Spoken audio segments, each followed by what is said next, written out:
Welcome to the Freebirth podcast, a supportive space for people who are learning, exploring, and celebrating their autonomous choices in childbirth.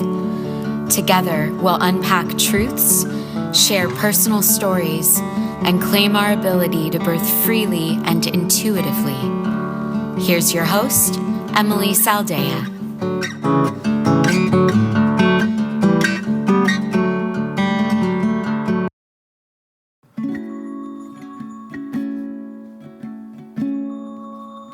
There are many ways to interact with Freebirth Society.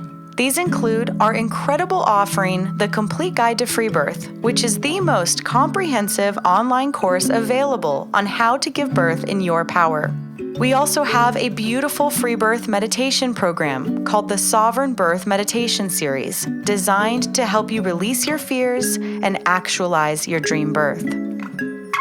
Our latest course is called Through the Veil, a profoundly personal, radical pregnancy companion program by Yolanda Norris Clark that offers the opportunity to travel with Yolanda as she moves through the last trimester of her most recent pregnancy and invites you into her birth room to witness the birth of her 8th child.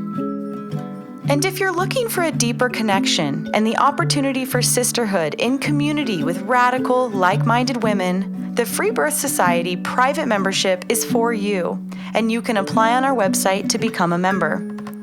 We also offer personalized one-on-one transformational coaching with a focus on learning the tools to move out of victim consciousness and towards self-responsibility. Skills that translate to freedom, not only in the context of birth and mothering, but in every area of life. And finally, we are offering all of you, our amazing listeners, the free gift of Yolanda's 20-minute birth affirmations audio recording, a gorgeous, soothing meditation that every pregnant mother should have. So just head on over to our website at freebirthsociety.com, sign up, and Yolanda's affirmations will be sent directly to your inbox.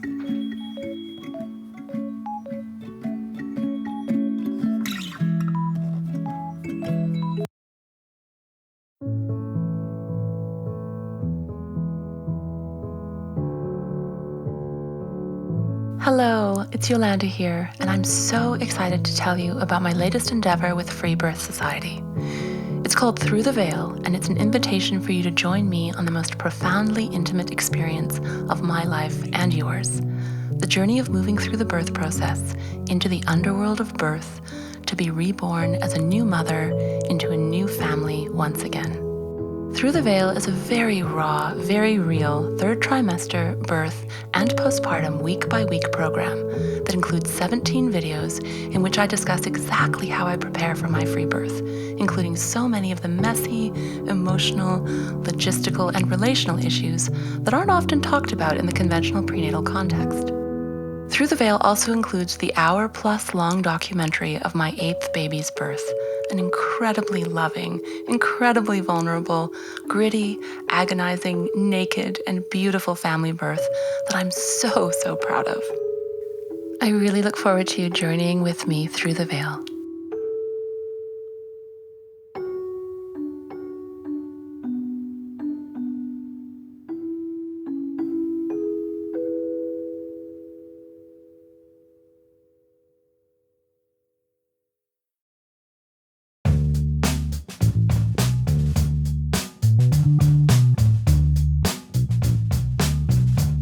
Happy New Year, everyone! We are opening up 2020 with Mia from Denmark and her remarkable story of choosing to free birth her Breech presenting son. Enjoy.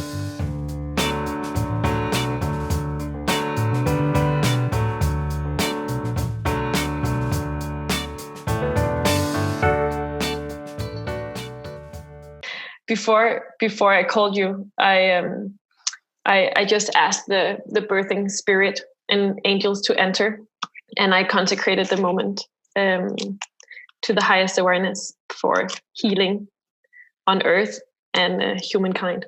So I set the scene here in Denmark. Ready. Oh, beautiful. Okay. That's a great way to start. So, I want to say at the top of this, I'm so happy to have you here because you were someone who in my world just kind of randomly reached out to me, and we did a pretty late in the game, session together, and you were navigating quite a pickle at the end of your pregnancy, which we're going to get into. And so then, sometimes I do those sessions with women and never hear from them again. And it was just so joyous to then receive your email and the clip that we're going to include in this episode. And you are such an incredible example of writing your own story, even in the face of what could feel like no options. And so, I'm so excited to have you here. Thank you, Emily. I'm excited to be here. So take me wherever you want to start with, where the story of your motherhood journey begins. So when you ask me that question, I feel somehow I've always been a mother. Like I've always had kids in my life. I come from a home where we always had like foster children, and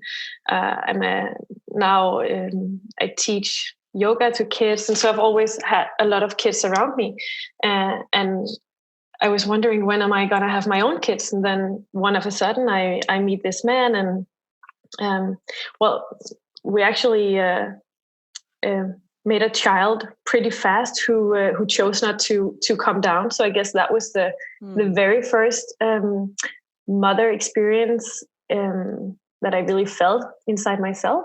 Yeah. But then half a year after, I'm pregnant again, and I'm pregnant with like a soul who wanted to come down this time. And I knew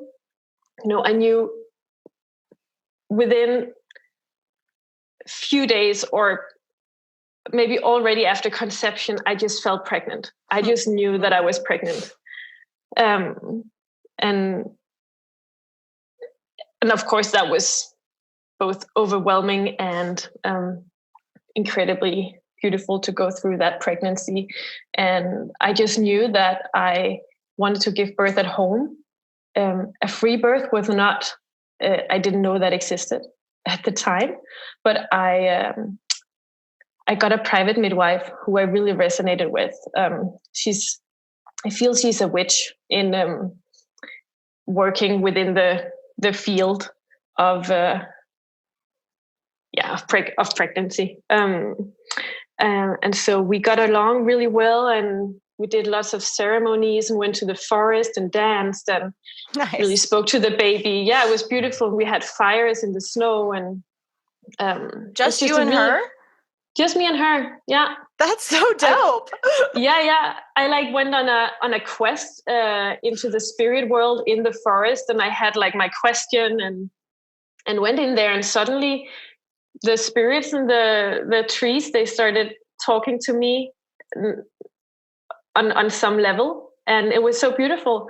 And so she really opened me to, well, I knew it already, that birth was a spiritual event, and pregnancy too. And so it was an inner journey. Quick question. So with a private, so you're in Denmark, and a private midwife means what exactly? It means I pay a lot of money to have a midwife who I know attend my birth. Versus the other option would be to get one through the government. Yeah. I would need to go to the hospital to like get listened to. What is it? Monitored. Monitored. Thank you. And all of this measured.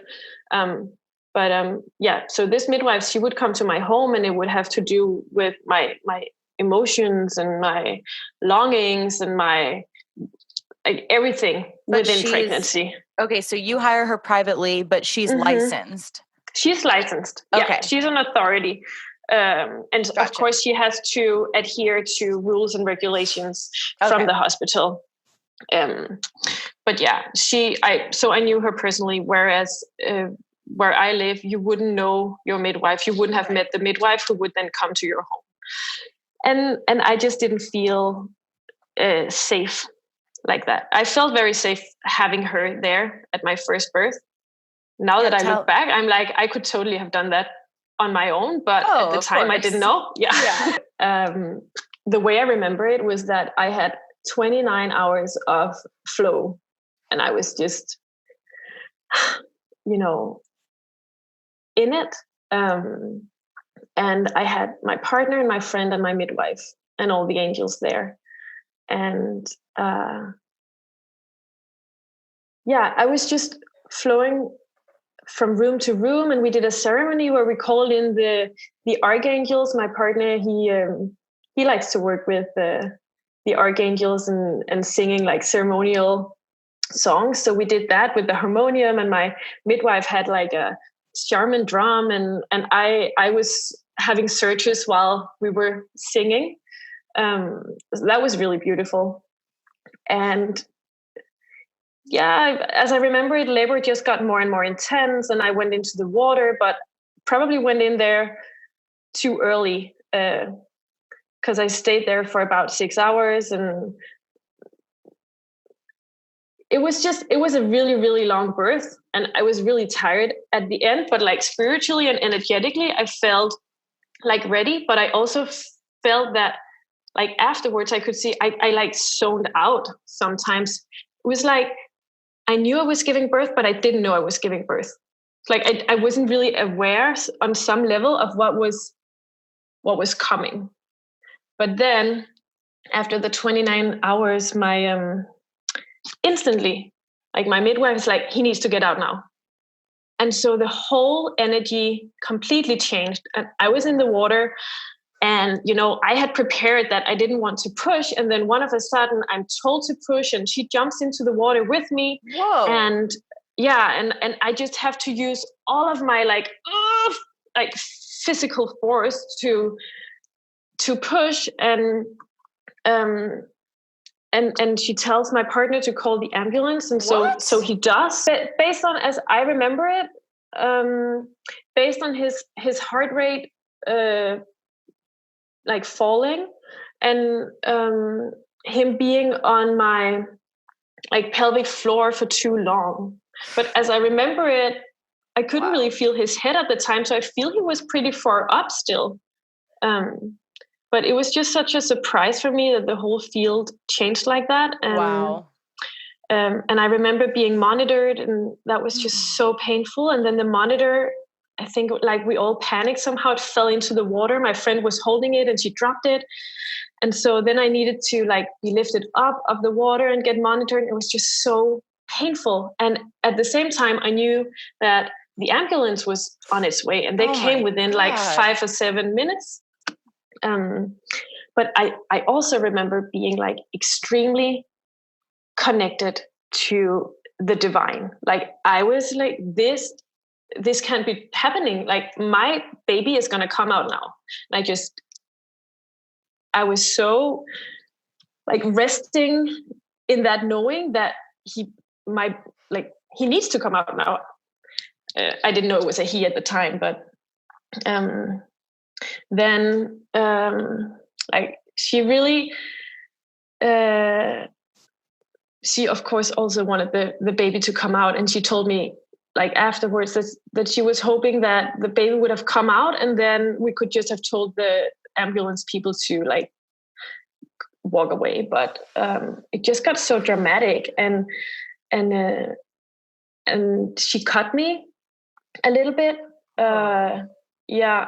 And I remember just like screaming, but also trusting her that, okay, so this is what needs to be done. I was like, okay, let's do whatever needs to be done to get this baby out. Emergency all of a sudden. Emergency, exactly. Such a drama.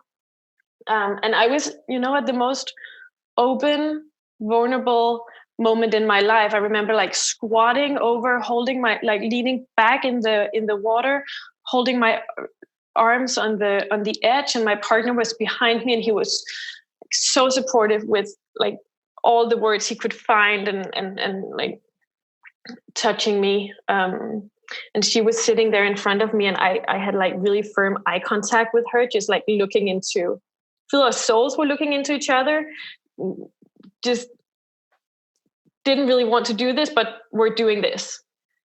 And then he didn't come out in the next push, and so I was cut a little bit again. Oh. Yeah, 3 times. And for the third cut, unfortunately, like all the 5 people had come up from the ambulance, they were there, and they were just not in that space, and they were really trying to get the attention of my midwife, but she was just so connected to me. She was not talking to them. She was so with me, wanting to get that baby out as well. And then they're like, this baby needs to get out now. You get one more push or we'll take you to the hospital. And then I'm just like, oh, fuck no. And then I get that one push and I just push my baby out. And I get him on my chest immediately. And I just remember that, like, in that exact moment, I forgot that everyone was around me. It was so beautiful, like that feeling of getting him up there. But then immediately he like took my hand and put a needle into my. Oh my God! I'm just like reliving this. I've put a needle into my vein in case I needed something in the ambulance. And then they took me above the water, and we were on the 4th floor. So they put me in a wheelchair and like drove me all the way down, naked with a blanket on. Yeah. And I remember my partner, he was just like whispering the most beautiful words to our baby, just like trying to make it as sacred as possible at the time. You know what? I was like, now I don't need to get to the hospital. Right. But they were like, yeah, you do. So they just took me to the hospital. There was no, Girlfriend, I'm so sorry. I didn't know that part of your story. Damn. Yeah. It took a good while to get over that, because of course it was in my body, and they wanted to give me syntocinon. Is that what it's called in English? Pitocin. Pitocin? Yeah. Okay, what you put in a woman to get her placenta out? Yeah.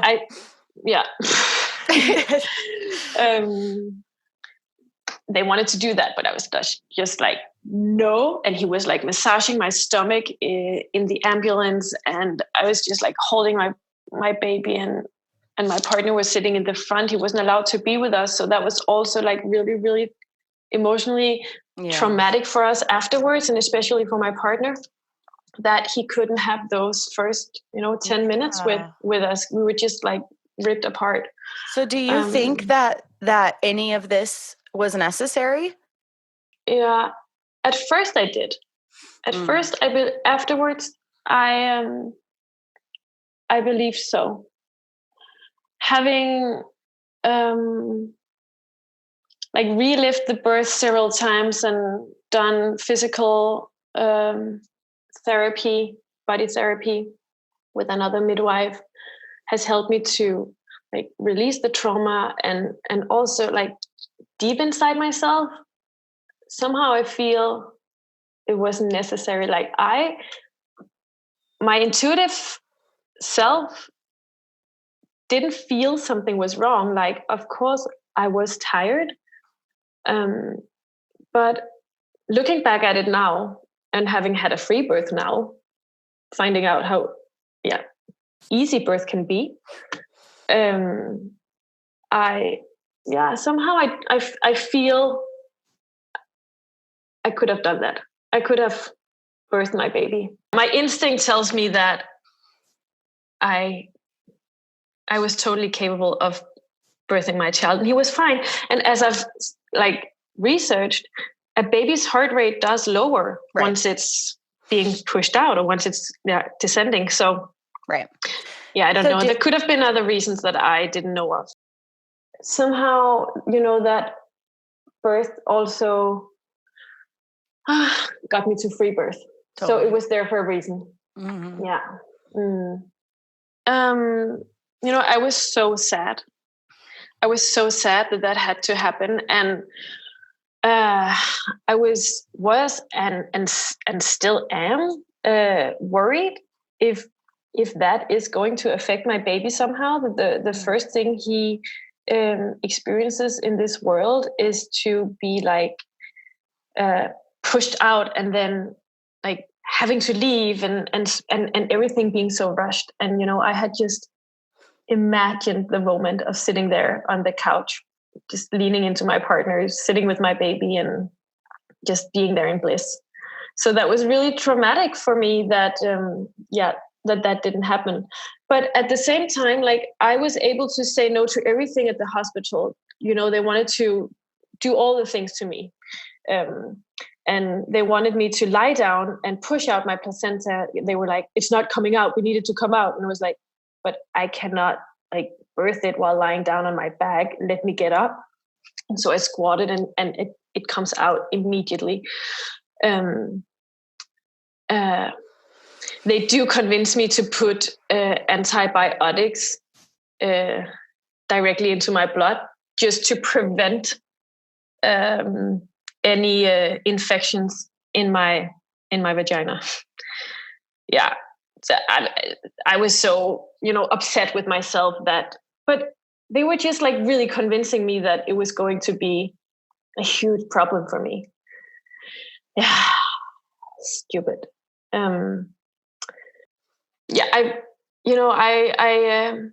We, for healing, we just created a womb afterwards for a baby and for ourselves. And so we, and especially I and the baby, just stayed in bed and kept ourselves in the center throughout the next many months. So that was really healing to connect on that level. And, my baby, now toddler, is the happiest baby ever. So I feel that, we all have traumas to work through. But I feel he's definitely in a good place. And so, we live our lives, and I just nurse whenever my baby wants, and he's keeping me up at night, and I'm nursing him in the night. And then one of a sudden I start, after, when he's like a year old, it begins to hurt in my nipples when I breastfeed him, and when I sleep on the side, my hips begin to like be in pain. When I wake up, I'm like, fuck, that hurts. And I just I think all of this is because I'm nursing, and I'm just taking care of my own child. I'm not working. I'm like just have my child with me all the time. And then, I even climb a mountain carrying my baby on the back.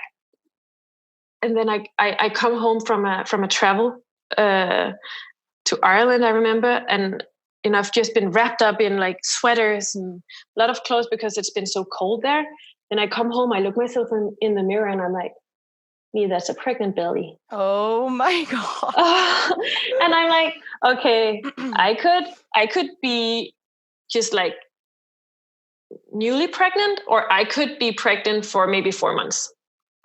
And so the belly looks like a 4 months pregnancy, which is so crazy because, I'm a yoga teacher, I'm a body therapist, I should be very, aware, I feel somehow, but I was just living life and being with my baby and not really. Right.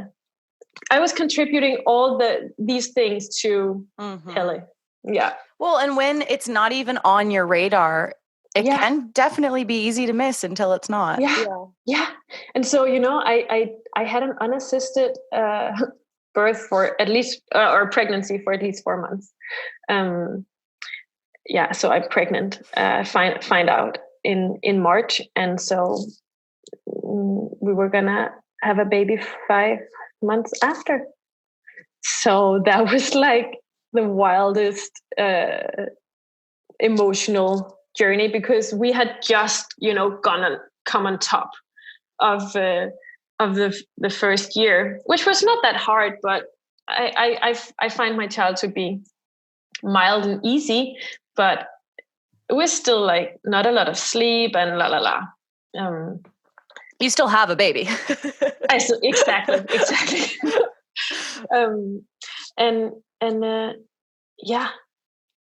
So we both have to, come to terms with this, but it's also just so ironic, so hilarious that I'm 4 months pregnant. I'm like, I never thought I would be that woman, you know?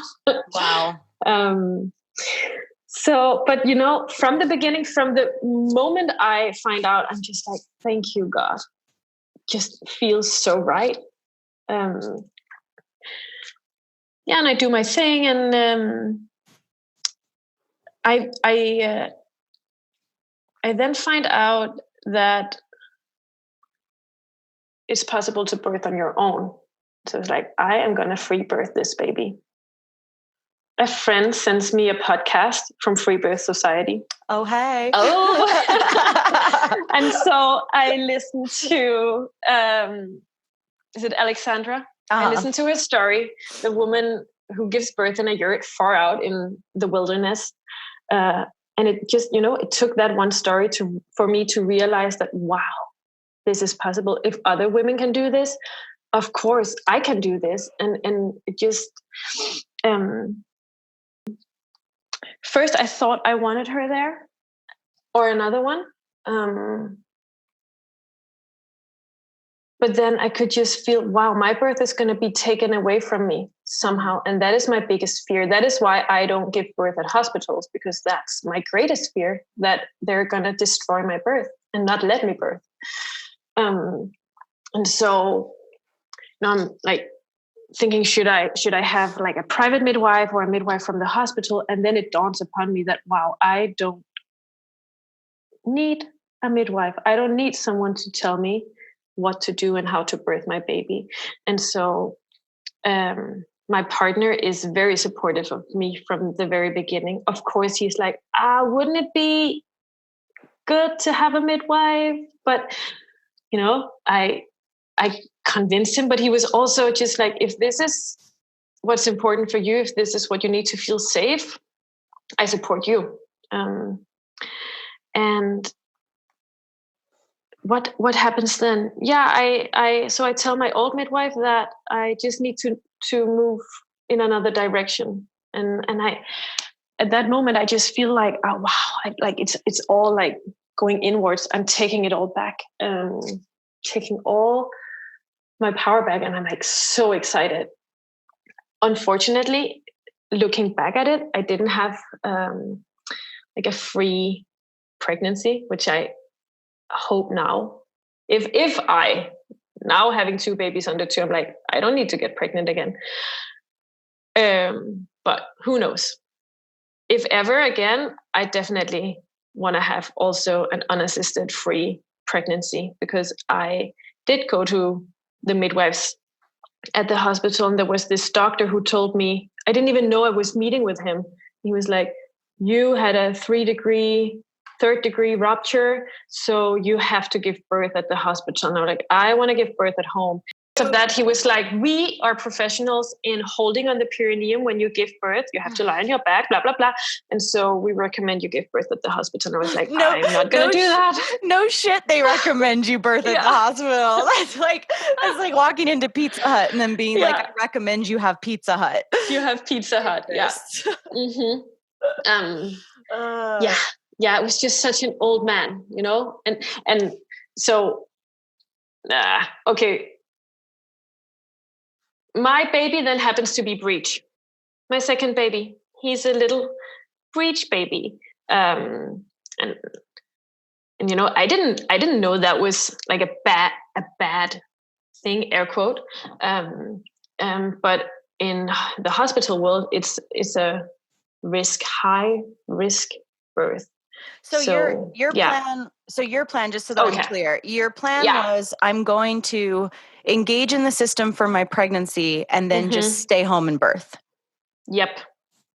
And then that was further, you doubled down on that even more with the Breech situation.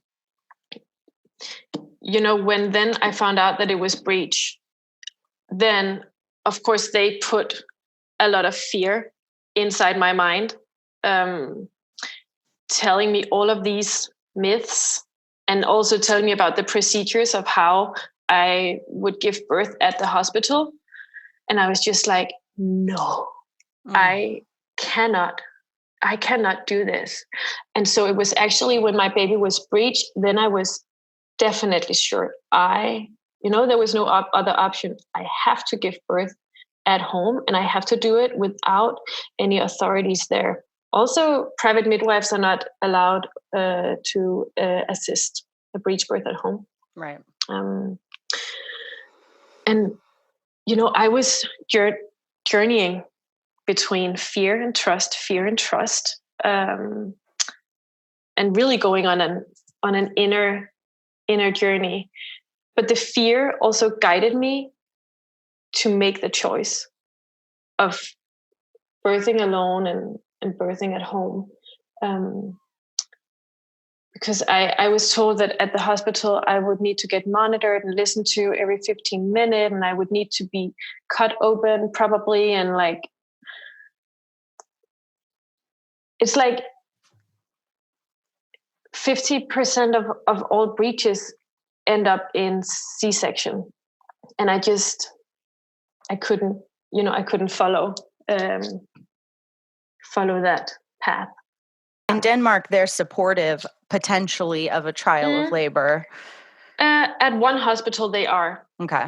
At one hospital. And actually, the doctor who wanted me to give birth at the hospital happens to be the one who allows women at his hospital to give breech, or at least to try to birth a breech. It's so fucking condescending. It's just right? So condescending. Yeah. Right? We are just not allowed to make our own decisions. It's No. crazy. Yeah. And they wanted me to come to checkups every week. And so at the end, I contact you, I talk to you, and I opt out of all the meetings there. They keep calling me in, but I'm just like, no, thanks. And so, I begin to create this birth field at home in my apartment, in our apartment. And I begin to really talk to my baby, because I was also told that this baby really needs to get turned. And so for some weeks, I really stressed out, doing all the spinning babies and rebosos and to get this baby turned. But then, and they also wanted me to do an ECV, which was just felt so wrong. I couldn't do that. And the reason I couldn't was that I spoke with my baby spirit, and he just, he told me that, Mom, everything will be all right. Everything will be all right. I want to be birthed this way. And so I trusted so deeply, for the first time in my life, that teaching of trusting the universe, really trusting, just leaning into the flow of life. That was the first time I really, really, really felt that. Yeah. And that's awesome. Yeah. I created the possibility of giving birth to a breech at home.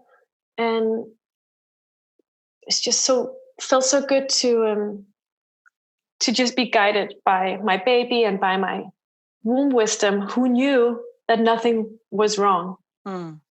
Everything was supposed to go this way. Yeah. So we stopped telling anyone that it was a breech, actually, because they kept asking, so has he turned now? And we decided, we just told people that everything is the way it's supposed to be.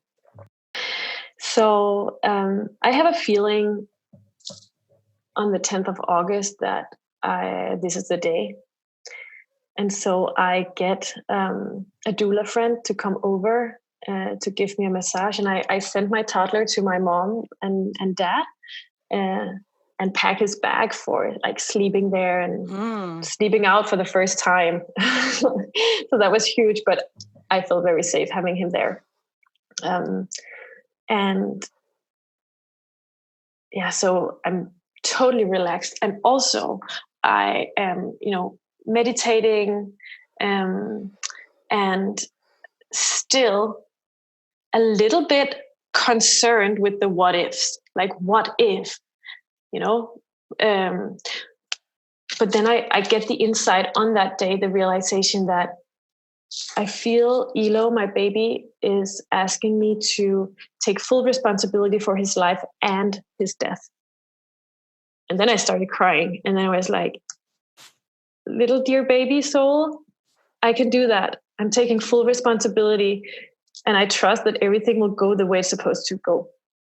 And then I get the massage and I'm just like, so relaxed. And then I go dip myself in the ocean. It's like 3:30. And then I go home and I lie on the couch, and then I start to feel something. But I'm like, I'm not sure this is labor. We were supposed to go out and get Pelle at my parents. But we just called my parents and were like, we're just gonna wait and see. So I'm lying there and feeling a little bit and feeling a little bit more. And then like around 5, I know, okay, this is most likely labor. And so I call my friend who is going to just come and be with me. And I tell her, I think it's birth, but I'm not buying it yet. I remember saying that.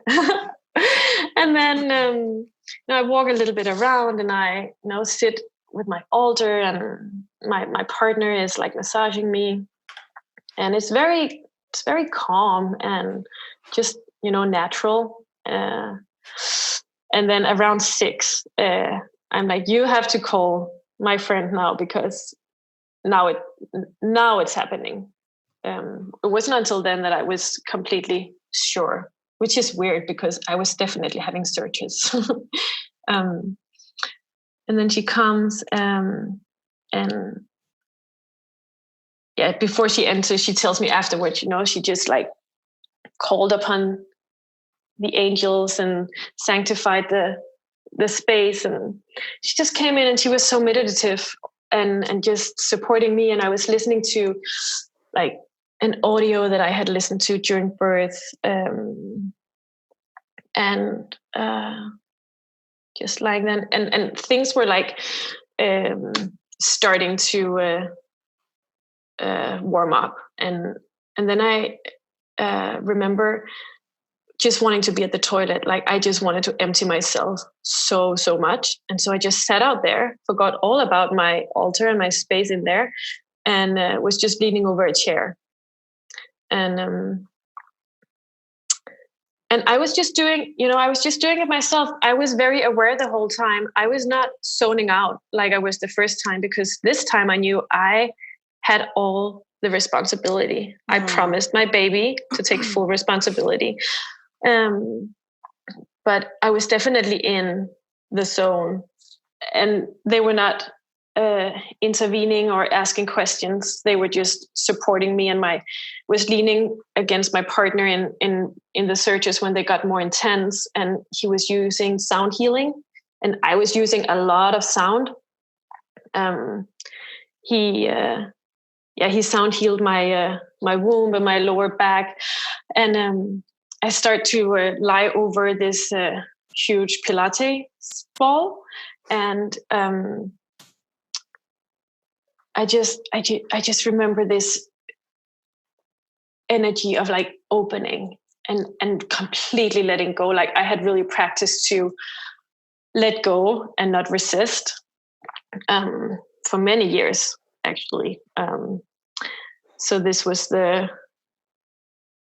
it all went down, of completely letting go. And I was scanning down through my body, like, am I holding back anywhere? Then I'm like, okay, it's only been, I didn't know it had been 3 hours at the time, or 2.5, but I just felt that I just went into labor. So there's probably like a good while yet, because my first birth was 30 hours. And so I get my friend to try to blow up the water pool, because I'm like, I need to get into the water. And then I just start dripping blood. And she's like, your baby is coming now. And then I move over to lie over the couch. And, I have these orgastic surges. and I remember, it was my mind somehow that transformed it, because I had been told by a friend who also had orgastic labor that like this could either be really painful or really pleasurable. And so I just, created the possibility of pleasure. And it was like a complete letting go. And if you're playing the sound clip, that's one of the orgastic searches.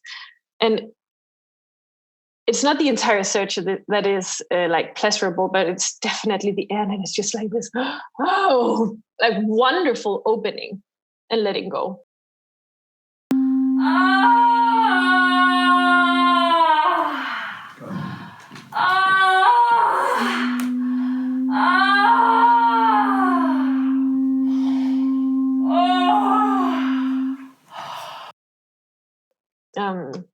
And I'm on all four, moving over to the couch now, giving birth on a yoga mat that my friend who had died like a half a year before, like had rolled out for us. That's another story. But anyway, I gave birth on her yoga mat, which felt very, very sacred as well. Yeah. And then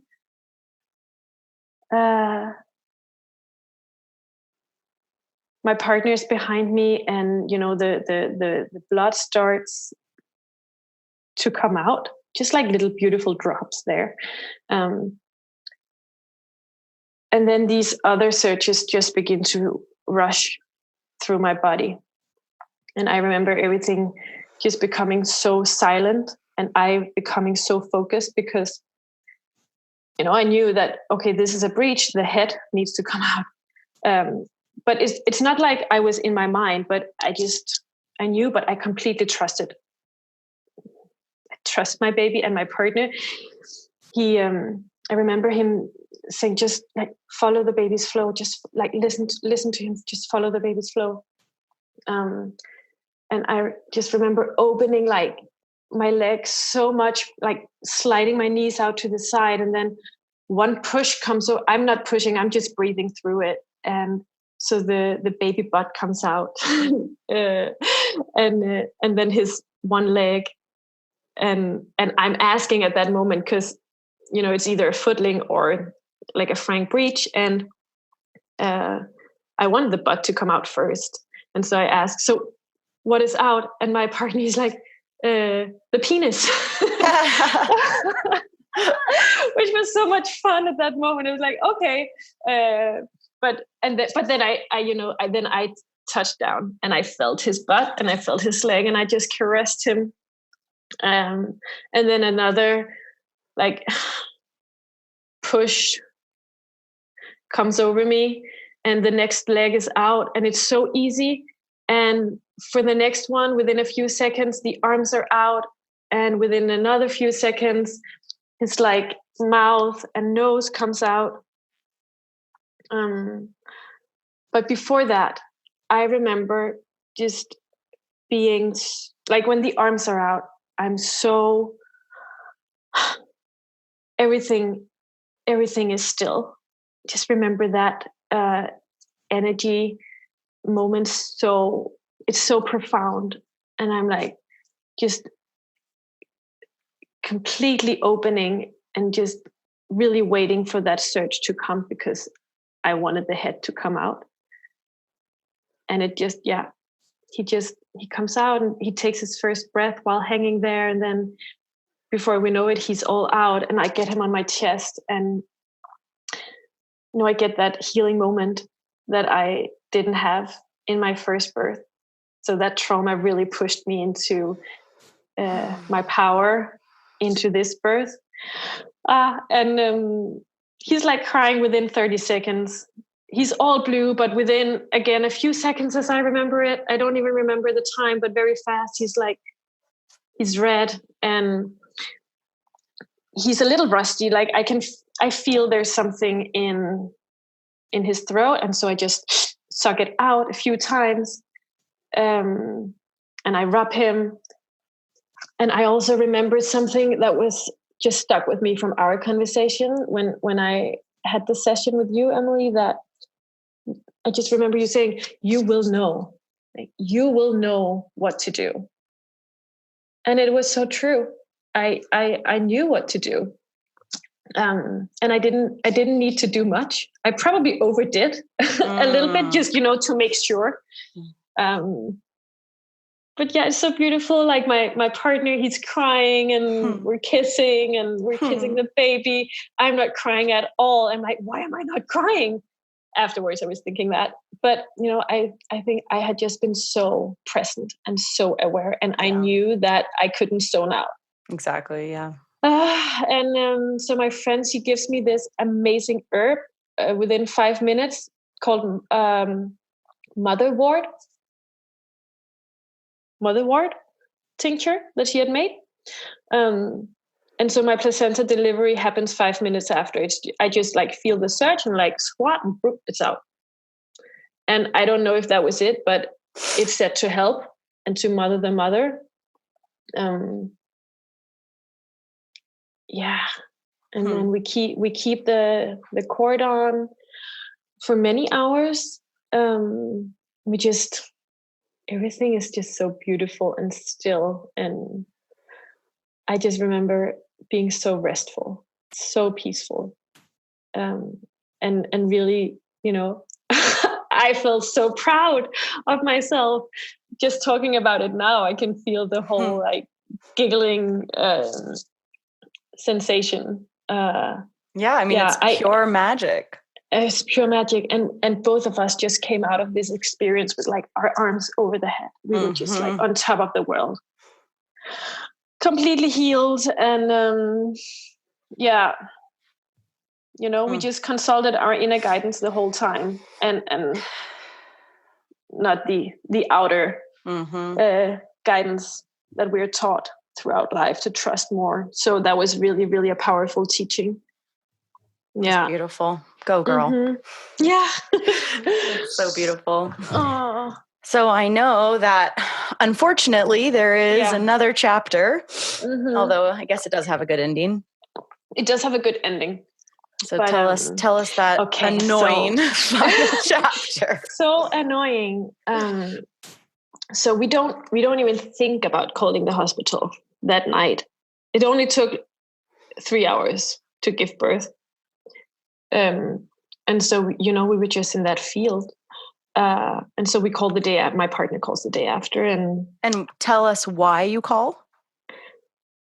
That's something you have to. It's illegal to not tell that a baby is born in Denmark. But we didn't know how important it was. So when we called, just to let them know, and to get the CPR number, like Social Security, blah, blah, blah. They were like, what? Was there no authority?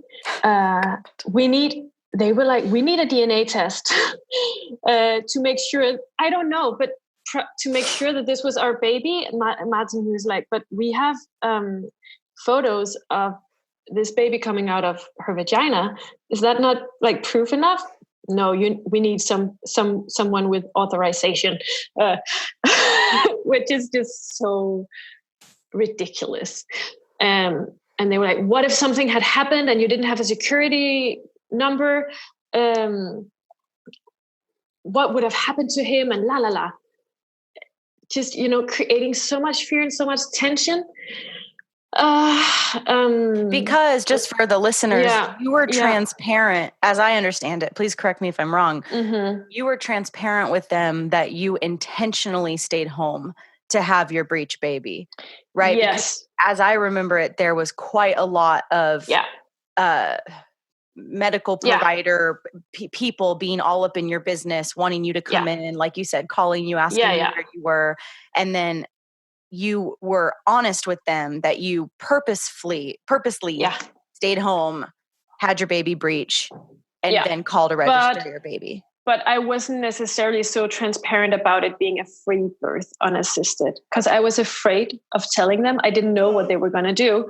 And they probably would have reported us, because that's what they did after. Right. It's like you got reported anyway. Yeah, I got reported.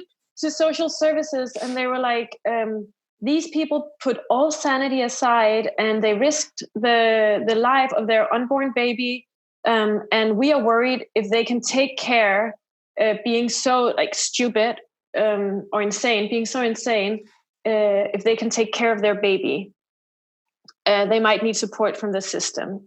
Wow. Yeah, and that was just, yeah, a little bit stressful for sure. God. And not helping the new mother and that's so her scary. breastfeeding along. Yeah. But, okay, so a case gets opened against you pretty early, like day 1 or 2 postpartum, where you're literally being threatened that your child or children could be taken from you, having just birthed in sovereignty. I mean, they didn't say that, but that would definitely, I mean, if they worry if you can't take care of your baby, that's definitely the worst case scenario, right? So yeah, basically we were talking about like, will they come and knock on our door and take our baby away? We were not gonna let them. But wow. But yeah, that was basically it. And so we had to go to a meeting with like what is it called? Like a social caregiver. And so we like my partner really suited up, and I wore like my most goddessy dress, colorful, and just like owning it. And what was really amazing was that the people there at that center, they were completely on our side. It was still ridiculous that we had to go there and tell the story and prove that we were good parents for sure. But they were like, this is the first time we have received a report because parents didn't like, or because they had another belief system. They had not experienced that before. So we were pretty proud about that. Thank God. Stories like this always make me think about wanting to start a legal, organized religion. Yes. That everybody who free births can just say that they're a part of this religion, because there is so much religious freedom, obviously, in the world, that we could all just be like, no, we're just, I don't have a good believers. Yeah. No, we'll find one. Yeah. So basically a couple weeks of stress and whatever, fear mongering, but then you go to the meeting and they're like, oh, you're obviously totally wonderful, sane people. So they closed the case immediately, but the hospital staff, I could read in my file, like a few days ago, I read my file, and it said that they were thinking about reporting me and Martin on behalf of ELO, on behalf of our baby, to the Council of Patient Safety. Because we were risking his life. So they were they were thinking about, I don't know if it's suing us, but definitely reporting us on behalf of ELO, which is just like, you can't even do that. You can't even do that, and it doesn't make sense. But also, to get pregnant is to risk a life.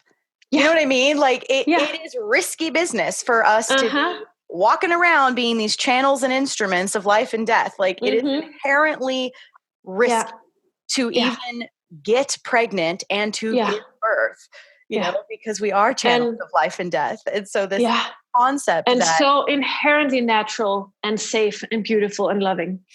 Right. And what is even safe, women birth stillborns also. And I don't know if I would even call that a bad outcome or unsafe, this is a part of being animals and being alive and being women and being mothers. And it's only the narrative that, I mean, obviously we all want our children to live. I mean, it goes without freaking saying.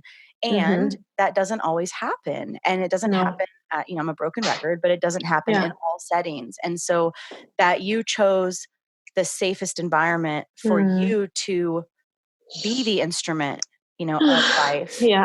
Just like I did, just like, all women do. All women really are doing their best to find the right environment for what they believe to be the safest. It's just that we're not supported to do it in patriarchy and in this deep anti-mothers, world. And why is it more okay for a baby to die at the hospital than in the arms of a loving mother, right? But you could get in jail for that, I found out. Yeah. And so many people afterwards. Well, it's an incredible control mechanism. Yeah. You know, with the narrative for sure. that no baby is allowed to die outside the hospital creates a level of following the rules because women are penalized and criminalized and ostracized if they experience you know, that outcome at home, you know, if they do anything against the grain, against, you know, patriarchy and industrial birth, it's really scary. You know, what I felt was that in my pregnancy, they were trying to reach their big fat arms into my womb and turn my baby. Like they were trying to control everything from the inside out. And owning my baby more than me, owning my body more than me, which is just, we need to, it's a paradigm shift. And that's why they're shaking. That's why they reported us, because the wild woman doesn't serve the industrialized, hospitalized mechanisms. The moment that the majority of women opt out of this system that harms and oppresses us, you know, like the moment that like you did and like I did and like so many women, every woman on this podcast, you know, when the majority of women opt out and go, fuck that system, that doesn't serve us, that doesn't have our best interest in mind, well, then everything changes. And so family to family, woman to woman, it is changing, you know, because maybe it's not changing globally, but it changed for you and it changed for me. And that it's changed for every voice that's ever been on this podcast. That and is it will shift. And it will have such a huge effect on our babies' lives and their mission in the world that they have come out this way. Exactly. It's so beautiful. I've met two kinds of people after giving birth. Like one kind being, you were so lucky, nothing went wrong. And the other group of people just being, you know, so supportive. My dad was so proud. I did it like this. Like he's like telling the whole world. And it's so wonderful to just rest in the knowing that, well, this is why my baby was born so safe. Oh, and now he's crying. Oh, it's okay. He's here. He needs me. It's okay. Thank you so much for your time. This was such a beautiful story. Hi, Pen. Yeah, thank you. Thank you for we got babies coming in. We're ending our Hi, babies. That's it for today, everyone. Join us next week for another episode of the Freebirth podcast. Thanks for joining us, and remember, your body, your choice. Lots of love.